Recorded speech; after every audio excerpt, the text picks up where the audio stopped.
3rd of September 1939, the very few U-boats available for deployment in the Atlantic pointed to a profound failure on the part of the Germans to recognise that only this weapon had brought British defeat even remotely close in World War I. However, priority in naval rearmament after 1933 saw limited resources vested in large and prestigious surface vessels. The 300 U-boats deemed necessary by Admiral Dönitz, commander of the submarine arm, to effect a successful blockade of the United Kingdom in the event of a new war was merely a pipe dream. Albeit by year's end, the paltry number of boats on station had sunk 114 vessels. The German conquest of Norway and France saw a transformation in the fortunes of the Grey Wolves. With bases in the Biscay ports, the U-boats could take advantage of the much shorter transit times and direct access to the Atlantic shipping lanes to execute a more vigorous campaign against British convoys. July to October 1940 was the happy time, when the U-boats revelled in an orgy of destruction, with no fewer than 217 vessels being sunk. A graphic example of the fate of one convoy was SC-7, which on the night of October 16th was attacked by a wolf pack of 7 U-boats, which sank 20 of its 35 ships. With the cancellation of Operation Sea Lion, U-boat operations assumed a greater importance, offering to Hitler the only means to bring Britain to its knees.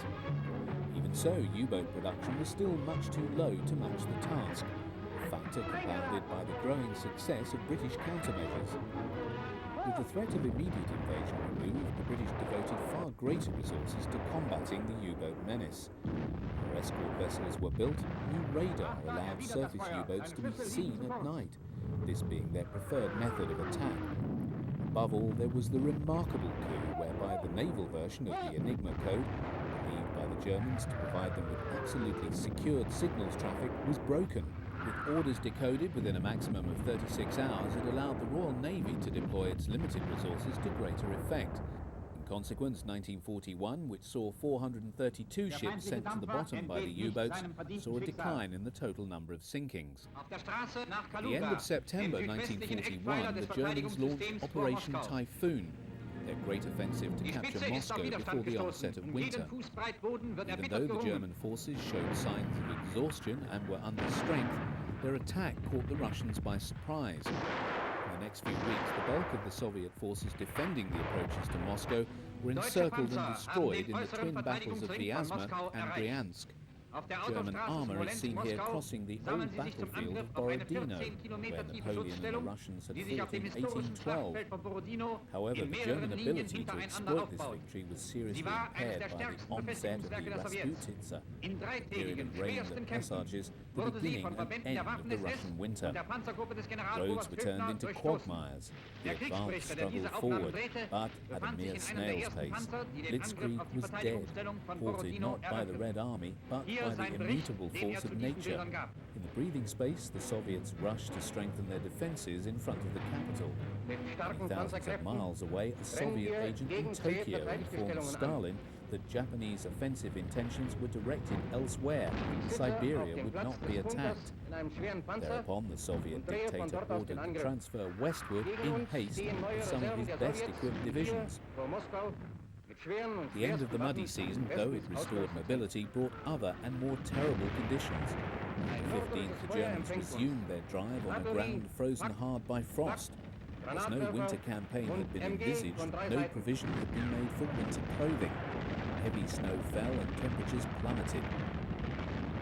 German soldiers in summer uniforms suffered grievously from frostbite in 10, 20, 30, then 40 degrees of frost. Engines would not start, guns froze up. Although the Germans struggled forward, some reaching the very suburbs of Moscow itself, they were at the end of their tether. On the 5th of December, the Soviets, led by their Siberian divisions, launched their counteroffensive. Barbarossa had failed, and Germany had its war on 2 fronts. Aber kaum ist eine Batterie niedergekämpft, feuert eine neue los. At Christmas 1941, for the German people, as yet oblivious to the disaster unfolding in the east, the newsreels offered up sentimental images of young boys and girls delivering gifts to wounded and recuperating troops from the front.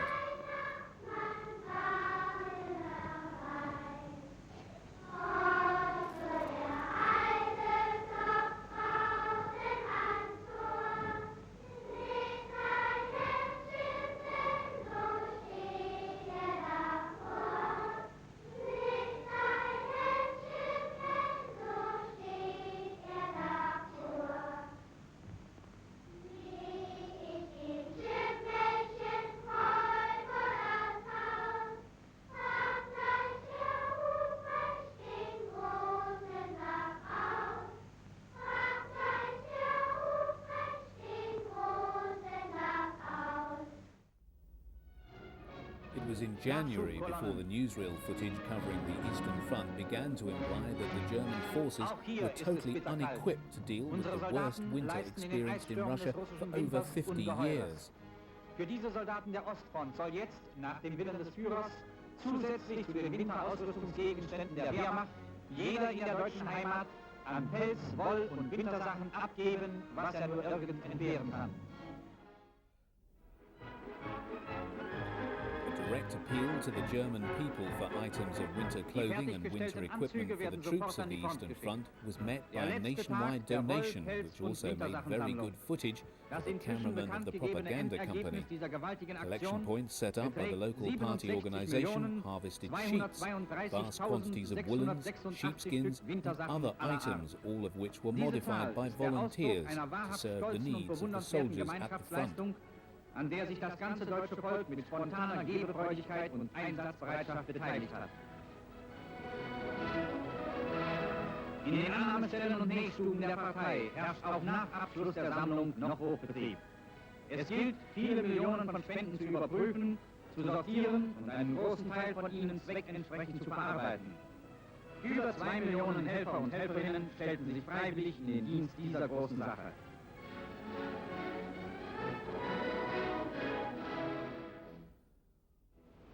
Half a world away, the conflict became truly global when, on December the 7th, 1941, the Japanese attacked the American fleet at Pearl Harbor. It was, however, left to Hitler to enlist America into the ranks of Germany's enemies when he declared war on the United States on the 10th of December.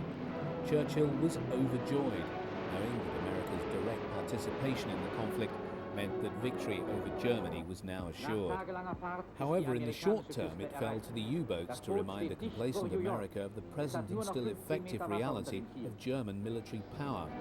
Reinhard Hardigan, commander of U-123, was laconically to observe that he had always wanted to see New York, when later recounting how he'd used the fully lit backdrop of Manhattan and weather reports from local commercial radio stations to help sink 2 oil tankers off Long Island on the night of January 13-14, 1942. More U-boats arrived on station to prowl the undefended sea lanes off the US west coast, sinking no fewer than 377 vessels by May and another 121 in June. This second happy time was made so by the refusal of the United States Navy to introduce the convoy system and its insistence on employing methods for hunting U-boats already shown to be inadequate by the Royal Navy. 1942 was the worst year of the whole war for the Allies, with over 6 million tons of shipping lost to the U-boats. But by year's end, the number of U-boats sunk also began to climb as the Allies introduced new and more effective tactics and equipment. The principal German tank in the early war years was the Panzer III, seen here being built in the Krupp's factory at Essen. Armed initially with a short-barrel 37mm gun, the caliber was increased to 50mm in 1941. The German encounter with the technically superior T-34 and KV series of Soviet tanks led to a rapid ungunning of the Mark III to mount a long-barreled 50mm weapon. The small turret ring of the Panzer precluded it mounting the preferred and heavier 75mm weapon employed on the Panzer IV, and led to the decision in early 1943 to discontinue the Panzer III as a battle tank. The chassis, having been tried, proven and adaptable, continued in production as the basis of the assault gun. Designed initially as an infantry support weapon, the progressive upgunning of the assault gun saw it evolve into a highly successful tank destroyer, serving in large numbers until war's end. After a lull of 5 months, a reinforced Afrika Corps resumed the offensive in the Western Desert. Rommel's intention was to take Tobruk and advance into Egypt. He was frustrated in his determination to achieve a rapid breakthrough of the British line by very heavy fighting, which forced him onto the defensive. It was not until June the 14th that the British were broken and forced to retreat. The key to Rommel's victory was the destruction of the British armour by his tactic of drawing them onto heavy fire provided by screens of Italian heavy artillery and German 88mm flak guns. Having carefully husbanded his own armour, he was thus able to exploit the British withdrawal by unleashing his own panzers and the Italian M1340 tanks of the Arleti and Trieste divisions seen here. Tobruk fell to the Afrika Corps after a short, savage assault on June the 21st. The grateful Fuhrer rewarded Rommel by promoting him Field Marshal. For Winston Churchill, news of Tobruk's fall was to provide him with one of the worst blows he could recall in the war.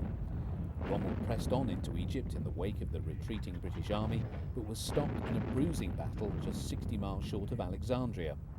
The newly appointed commander of the British 8th Army, General Bernard Montgomery, took his time to rebuild his strength and carefully prepare his men before successfully going over to the offensive in late October. In a week-long battle of attrition, the 8th Army inflicted a decisive defeat on the Afrika Korps, sending its remnants reeling westward in a retreat that did not stop until it reached the borders of Tunisia in January 1943. Unsere Panzerkampfwagen rollen weiter vor. Sie bleiben am Feind. In late April 1942, Mussolini had travelled to Berchtesgaden to meet with Hitler. The substance of their deliberations was the future conduct of the war, and in particular operations in the Mediterranean theatre.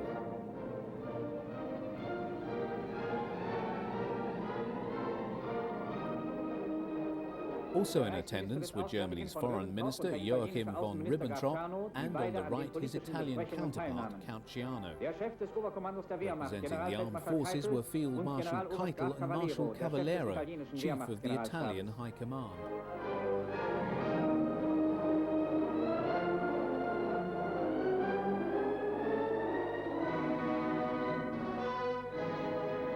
Later in the visit, Mussolini went to see Hitler in his private retreat at the Berghof. Although all was outwardly genial, Mussolini was always aware of being the junior in this partnership. Hitler, while clearly conscious of his superior position, nonetheless had a personal regard for and genuine admiration of Il Duce that was to last to the end. The German summer offensive in Russia was not finally launched until late 1942. No longer possessing the resources to attack along the whole front, but still confident of securing a military victory over the Soviets in 1942, Hitler concentrated German forces in the south and set them the twin task of advancing to the river Volga and capturing the city of Stalingrad and moving south into the Caucasus to occupy the oil fields there. The gateway to the Caucasus was the city of Rostov-on-Don, and its early seizure vital to the success of the German offensive. Although the Germans had temporarily occupied it in late 1941, they had been ejected by the Russians, who had since heavily fortified the city. On the 20th of July, 13th Panzer Division and SS Viking found themselves embroiled in a ferocious street fight. In an account that presaged the ferocity of Stalingrad, one German officer described how the fighting for Rostov city centre was a merciless struggle. The defenders would not allow themselves to be taken alive. They fought to their last breath, and when they'd been bypassed unnoticed, they would fire from behind cover until killed. By the end of July, the Germans had nonetheless taken the city, and the panzer columns were racing southwards towards the oil fields. Rostov ist durch die schweren tagelangen Kämpfe zum großen Teil zerstört. On August 5, 1942, a Japanese I-class submarine arrived at the U-boat based at Lorient near La Rochelle in France after a perilous voyage from Singapore.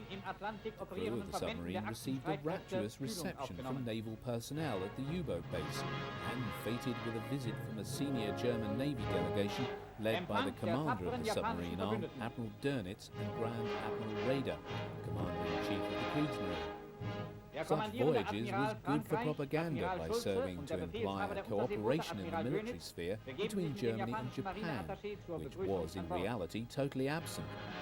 These voyages, while clearly designed to show the flag, did have a more specific purpose. Aircraft engines, cannon, blueprints and other technical information on new German military equipment, with actual or possible application to her own military needs, was transferred to Japan by such means. Other submarines visiting France for such purposes through to 1944.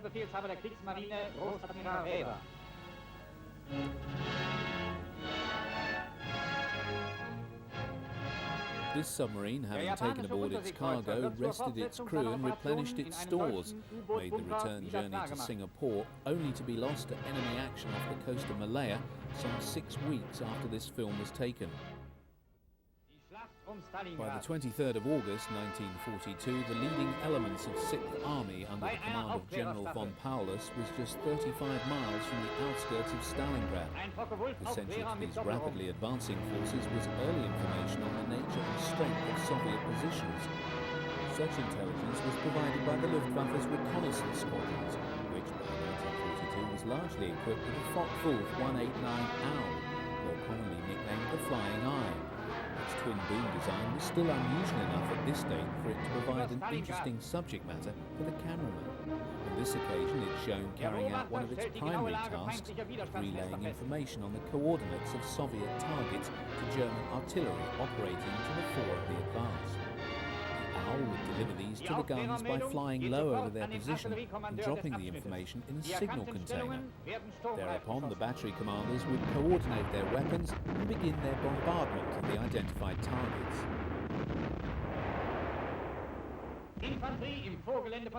Although German forces advancing upon the city were optimistic of its early fall, they were unaware that Hitler's decision to transfer 4th Panzer Army southward to help in the drive on the oil fields had fatally weakened 6th Army. So convinced was Hitler that the Russian is finished that he ordered 6th Army to take it alone. On the 23rd of August it seemed about to happen, as rapidly advancing panzer troops secured the northern suburbs, but it was not to be.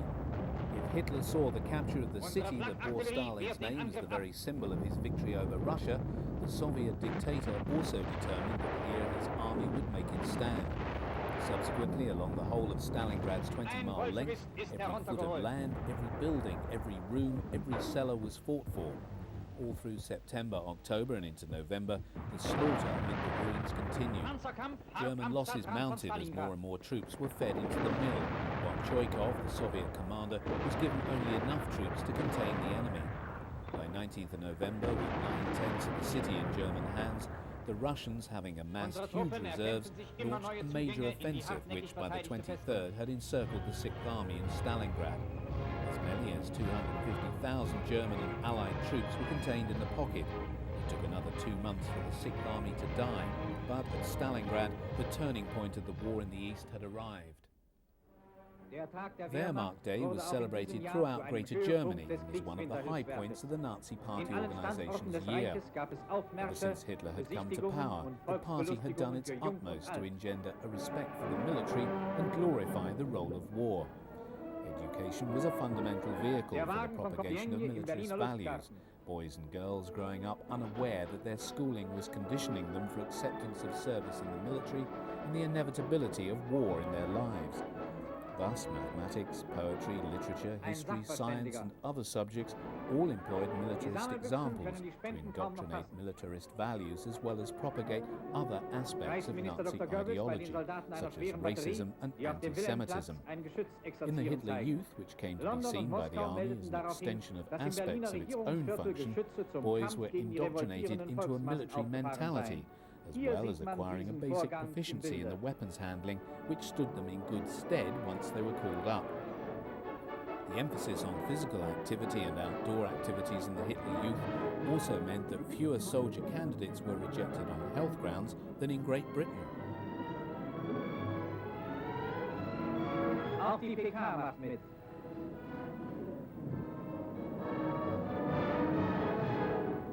Ein Blick durch die Fernkamera. Alte Afrika-Kämpfer sammeln am Stephansdom in Wien.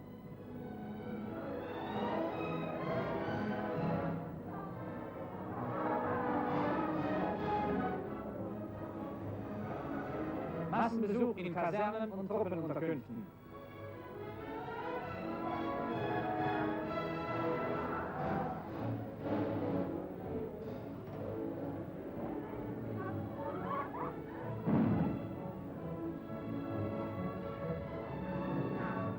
Ohne Fleischmarken. Soldaten haben Wochen vorher dafür gespart.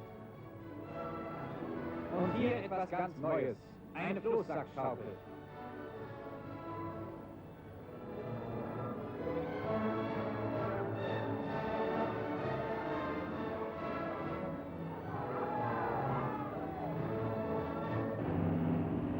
Sturmbootakrobatik.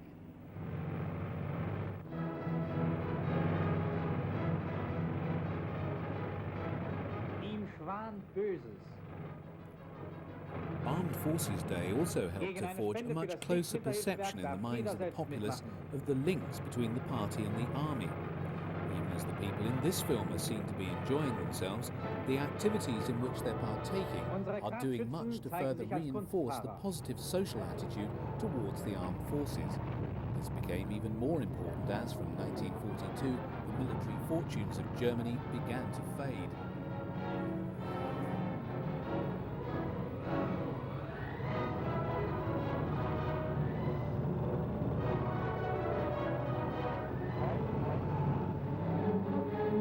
Bei der Luftwaffe.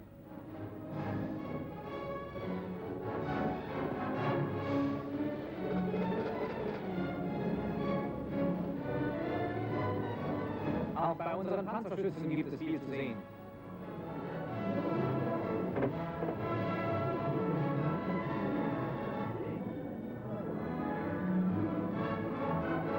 Salzburger Pioniere bauen eine lebende Brücke.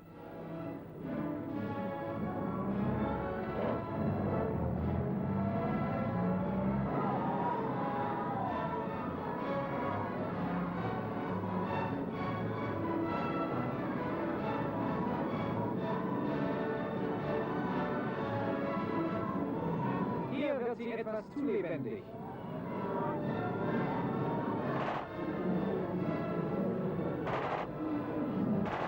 Vorsicht, es knallt.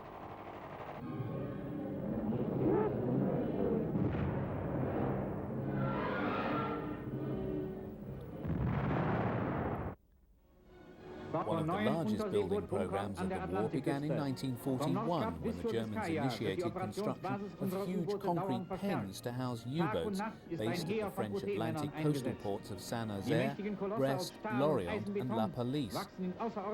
This huge program was directed by the Todt organization, which drew upon a vast pool of slave labor now being employed by the Germans all over occupied Europe. Thousands of tons of steel and concrete were utilised to create protective havens for the grey wolves, which were impervious to the effects of heavy bombing by the RAF. Indeed, once completed in early 1943, the U-boat pens remained impenetrable to bombing until war's end. Following Operation Torch, the successful Anglo-American landings in French North Africa in October 1942, Hitler poured reinforcements into Tunisia. By late January 1943, they'd been joined by the remnants of the Africa Corps, which had arrived in southern Tunisia after its 3-month retreat from Alamein. The Germans now decided to attack the Allies, who had been stalled in their advance by a combination of the terrain, bad weather and German resistance. On February the 14th, the Germans hurled 2 panzer divisions against the US 11 Corps under the command of General Friedendahl. In the tank battle that took place the following day, an American counterattack was beaten back by the veteran German armoured divisions, leading to a US loss of 46 tanks and over 300 officers and men. The Germans pursued the retreating US forces, who finally turned and, with British assistance, held Rommel at Thala. For the US Army, this first encounter with the German army was a formative experience. The enemy had been revealed to be a tenacious and skillful opponent, and although American morale had been dented by the encounter, it rapidly recovered.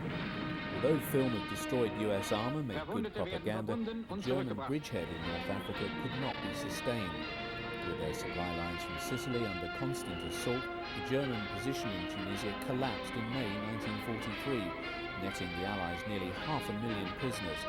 Hitler then assumed the Allies would move rapidly to land forces on the mainland of Europe, expectations that were to have a major impact on the German planning for their forthcoming summer campaign in Russia.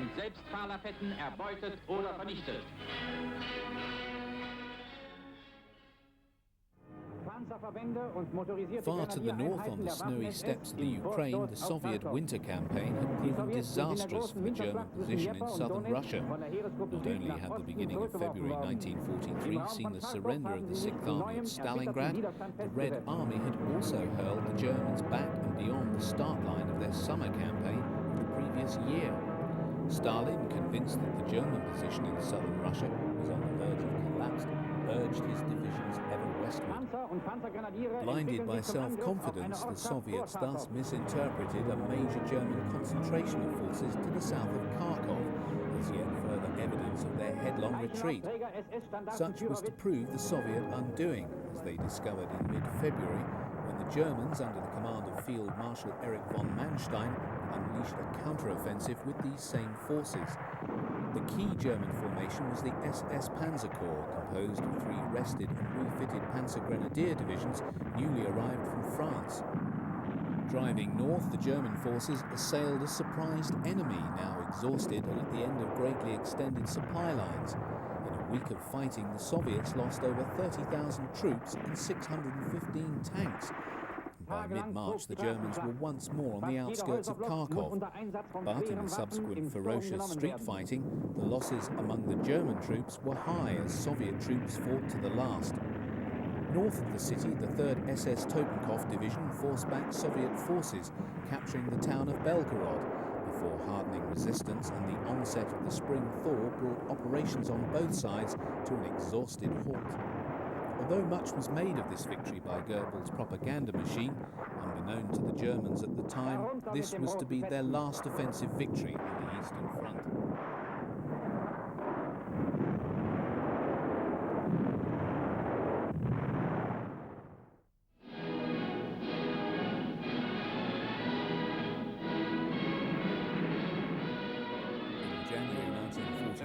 Arthur Axmann, head of the Nazi Party youth organisation, suggested that a Waffen-SS division be raised from the best of the Hitler Youth.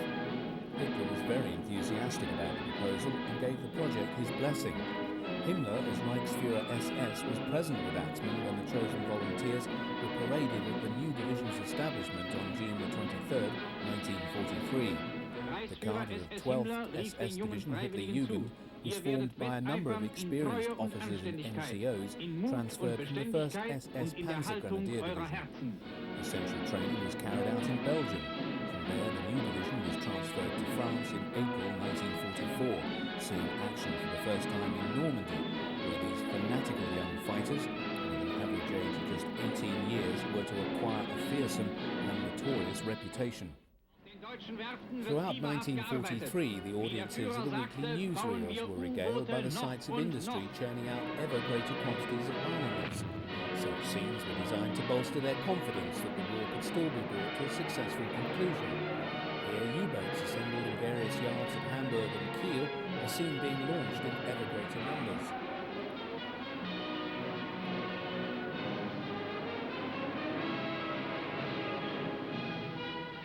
Here, the cameras pan across rows of Messerschmitt 110 fuselages in their works at Augsburg, Junkers 88 production line at Dessau, and the Stuka assembly factory at Berlin Tempelhof. It's significant that the aircraft illustrated, although still important types, are nevertheless obsolescent.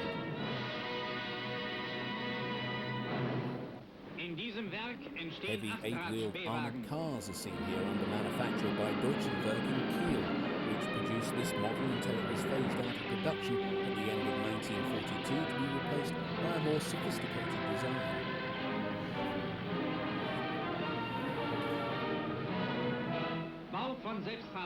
Self-propelled guns are shown manufactured by Praga in Czechoslovakia and by Alket of Berlin, which utilised the obsolescent Panzer II chassis to build a design called the Wisp. Krupps of Essen were responsible for the production of the Panzer IV and the Henschel of Kassel, the Tiger I heavy tank. Alket of Berlin also oversaw production of the Stug 3 assault gun, an armoured turretless self-propelled vehicle based on the Panzer III chassis and of ever-growing importance to the army. He employed it mainly as a tank destroyer, over 10,000 having been built by war's end. Emerging from the construction sheds just beyond the Tiger I at the Henschel Works is one of the first of the new Panther medium tanks. As the Allied bombing campaign expanded in 1943 with the US 8th Air Force joining with RAF Bomber Command to bring fire and destruction to German cities by day and night, steps were taken to evacuate German children to the countryside. Für die Fahrt von Berlin an die Ostsee werden in diesem Jahr auch Dampfer eingesetzt.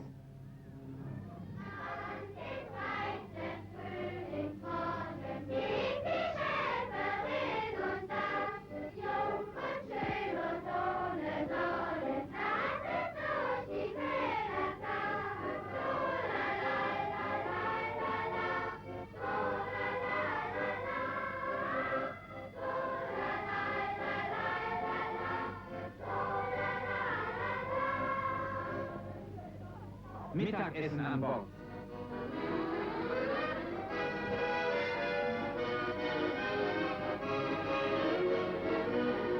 Kaum ein paar Stunden unterwegs und schon der erste Brief nach Hause.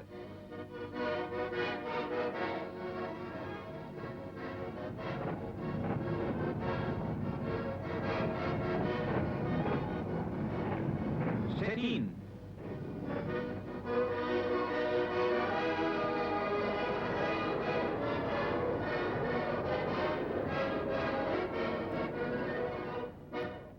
This became more acute after the raids which led to massive destruction in the city of Hamburg in July. 6 major raids, 4 by the British and 2 by the Americans, killed no fewer than 40,000 civilians in just one night. Seeluft und Sonne geben den Jungen und Mädeln Gesundheit und neue Kraft. March of 1943 saw the U-boat campaign in the North Atlantic reach its zenith, with 120 Allied vessels sunk. Dönitz seemed within reach of his goal. In April, he had 240 boats operational, with a further 185 being built or on trials. Yet, by May, there had been a remarkable turnaround in Allied fortunes. The introduction of new long-range aircraft equipped with airborne radar and homing torpedoes, escort carriers, and the renewed breaking of the German Navy's Enigma code allowed U-boat orders to be read and appropriate Allied countermeasures taken. In consequence, whereas 15 U-boats had been lost in April, in May 41 were sunk. Such losses could not be sustained. Dönitz admitted temporary defeat and on the 24th of May deployed his boats southward to the Azores and away from the main convoy routes in the North Atlantic. By 1943, RAF Bomber Command had become a large and sophisticated instrument for carrying the war to Germany by night. Under the ruthless oversight of Sir Arthur Bomber Harris, campaigns were directed against specific targets in Germany, such as the Ruhr and Hamburg. Bomb tonnages increased as the strike force focused on long-range heavy 4-engine bombers such as the Lancaster and Halifax, so that few targets in Germany now lay beyond their reach. To combat this growing menace, the Germans developed sophisticated ground and night fighter defences that made the British pay a high price in lost aircraft. For example, between the 5th of March and the 28th of June, Harris lost 640 bombers from 27 main force attacks launched against the Ruhr. And so Albert Speer later stated that the resources tied down in Germany to combat the Allied air campaign, which could have been better employed on the battlefields in Russia, amounted to a virtual second front in the air from late 1942 onwards. Although Yugoslavia had been conquered in 1941, the country nevertheless remained the scene of vicious fighting for the rest of the war. 8 German divisions were tied down combating the Serbian-dominated communist partisan forces of the National Liberation Army, led by Joseph Broz Tito, in mountainous country totally suited to such warfare. What lent this conflict its ruthless and confusing character was the manner in which political and ethnic hatreds, which in many cases predated the German invasion by hundreds of years, were fanned by them to their own ends. Thus, fascist Croatian units fought alongside German, Italian and Bulgarian forces against the predominantly Serbian opposition, while the pro-royalist Chetniks, both Serbian and ostensibly anti-German, cooperated with the occupying forces against Tito, their hatred of the latter being greater than their hatred of the Germans. Little quarter was given by any in this very dirty war, and atrocities were frequent.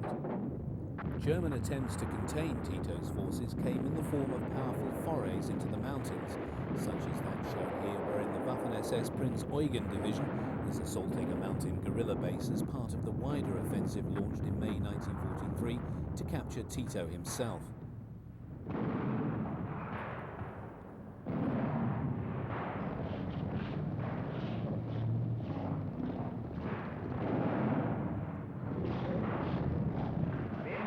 Den Stoßtrupp den mühsamen Aufstieg durch die zerstörten Berge vor.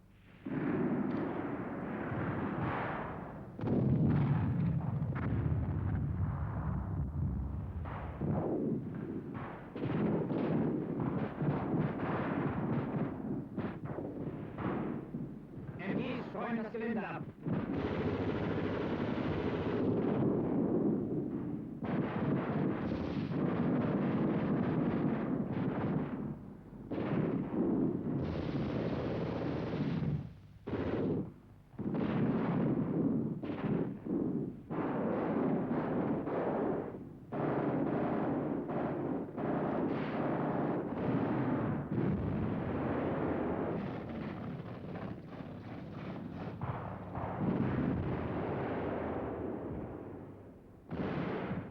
Zeichen melden das Ende des Kampfes. Das sind die Rädelsführer der Bande. Sie terrorisierten monatelang die Bevölkerung und gefährdeten den Nachschub für unsere Truppen. Jetzt werden sie ihrer gerechten Strafe zugeführt.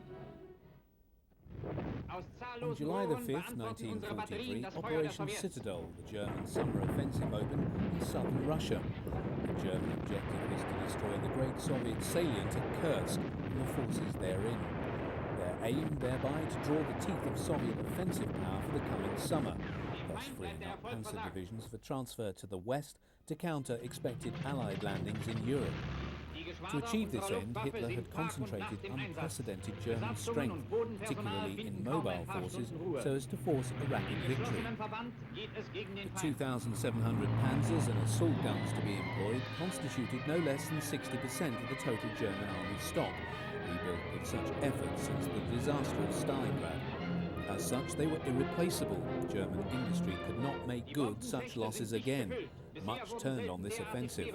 Hitler stated that its success would shine as a beacon, a sign to convince all who had now begun to doubt the inevitability of German victory. For the next week, a titanic battle raged across a small area of the steppe. German hopes for a rapid victory were dashed as their tanks became enmeshed in a vast Soviet defensive system. It was clear that the Russians were anything but surprised by the German offensive. Indeed, the Germans would have been appalled had they known the depth of Soviet knowledge of their intentions. Appreciating that Hitler had little choice but to attack, they had deliberately chosen to stand on the defensive and absorb the German assault, then go over to the counter-offensive when they perceived that German strength had shot its bolt.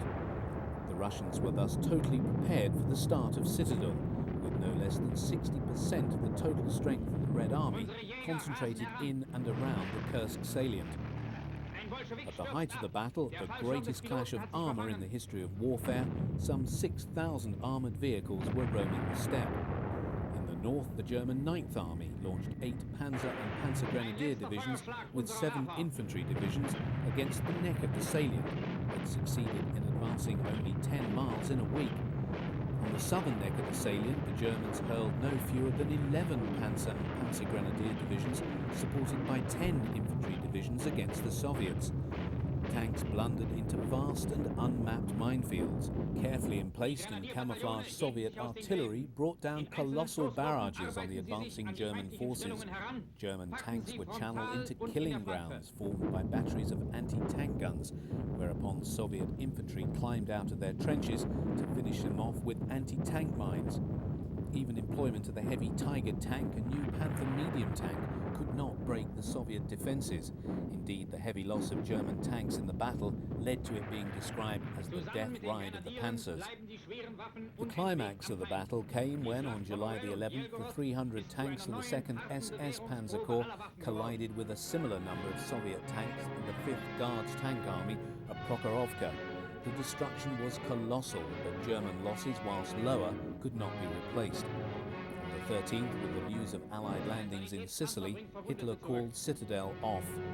Russian losses had been great, but they could be absorbed, whereas those of the German losses had led to a fatal hemorrhage in their strength. Following a rapid regrouping of their forces, the Soviets went over to the counter-offensive on August the 3rd and retook all the ground captured by the Germans during Citadel. By the end of the month, the Germans were withdrawing along the whole of the southern part of the Eastern Front. The Red Army had rested once and for all the strategic initiative on the Eastern Front and had begun an advance westward that would not halt until Berlin was stormed in May 1945.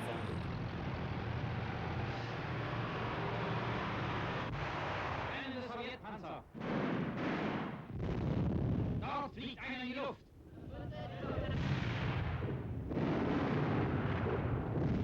In den ersten 2 Wochen dieses gigantischen Rennens wurden nicht weniger als 4.300 feindliche Panzerkampfwagen vernichtet oder erbeutet.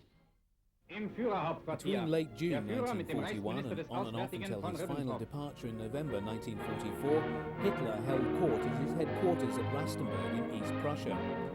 There seen all the leading courtiers of the Reich. Von Ribbentrop strolls with the Führer, while Field Marshals Keitel and Weitz attend a military conference. On an official visit in July was the Japanese military attaché General Ashima. SS Gruppenführer und General der Waffen-SS Sepp Dietrich und General der Artillerie Jodl. Generalfeldmarschall Milch und rechts im Vordergrund Reichsarbeitsführer Hirl. Der Reichsmarschall mit Reichsminister Speer. Großadmiral Dönitz. Goering, whose reputation is in eclipse, arrives with Albert Speer, whose career has been one meteoric rise from that of court architect to Minister for Armaments. Admiral Dönitz, now Commander-in-Chief of the Navy, strolls with Goering, the latter Hitler's ostensible successor with Hitler's actual and eventual successor. Reichsminister Dr. Goebbels. Hitler arrives for the conference and is greeted by Goebbels and Speer. He then moves into the conference room, passing by Himmler and Reichsleiter Bormann.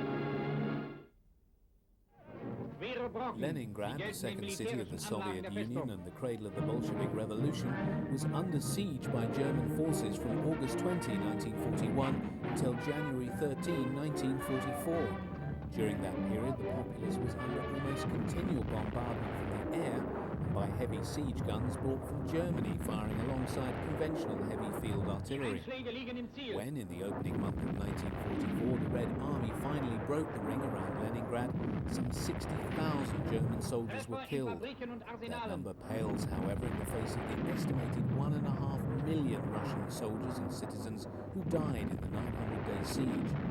The ultimate irony was that many of the same guns seen in this footage were captured by the Russians and employed in 1945 in the long-range bombardment of Berlin.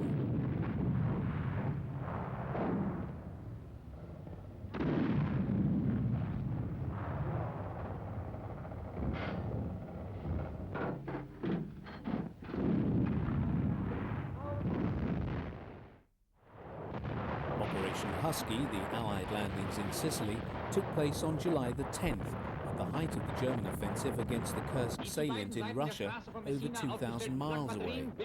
However, the most significant casualty of the invasion was Benito Mussolini, who was dismissed by King Victor Emmanuel on the 25th.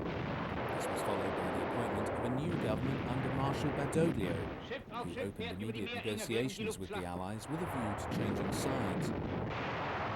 2 days later, Field Marshal Kesselring, the German Commander-in-Chief South, ordered evacuation of his forces from the island using ferries to ship troops and the bulk of their equipment across the Straits of Messina.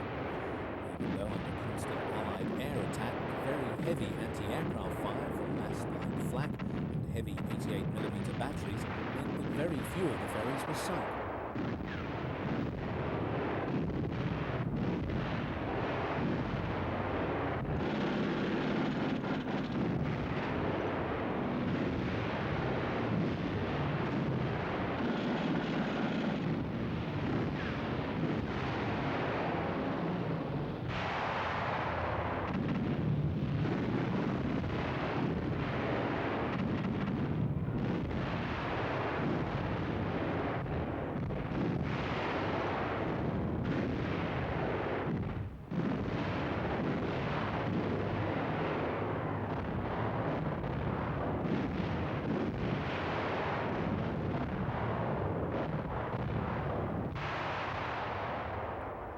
Fierce delaying actions by German units slowed down the Allied advance so that by the time they finally took Messina, 38 days after the landings, the bulk of the German forces had slipped away to the mainland of Italy.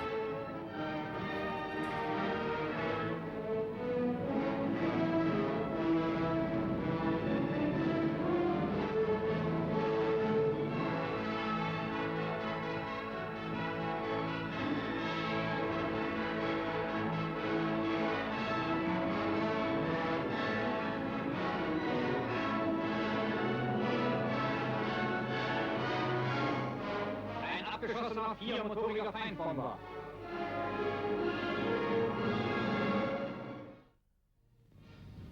Zum Gedenken an den verewigten König von Bulgarien zeigt die Deutsche Wochenschau Aufnahmen vom letzten Besuch des Königs im Führerhauptquartier.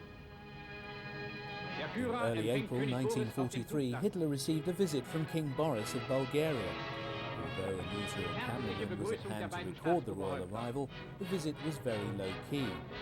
Boris was one of Hitler's more reliable allies, and the king had come specifically to assure the Führer that Bulgaria would fight alongside Germany in the event of a joint Anglo-Turkish invasion of the Balkans. Hitler was all too aware that following the defeat at Stalingrad, his other Balkan allies, in addition to Finland, had begun to doubt a favourable German outcome to the war and were making supposedly secret overtures to the USSR. Der Führer geleitet den König in sein Quartier.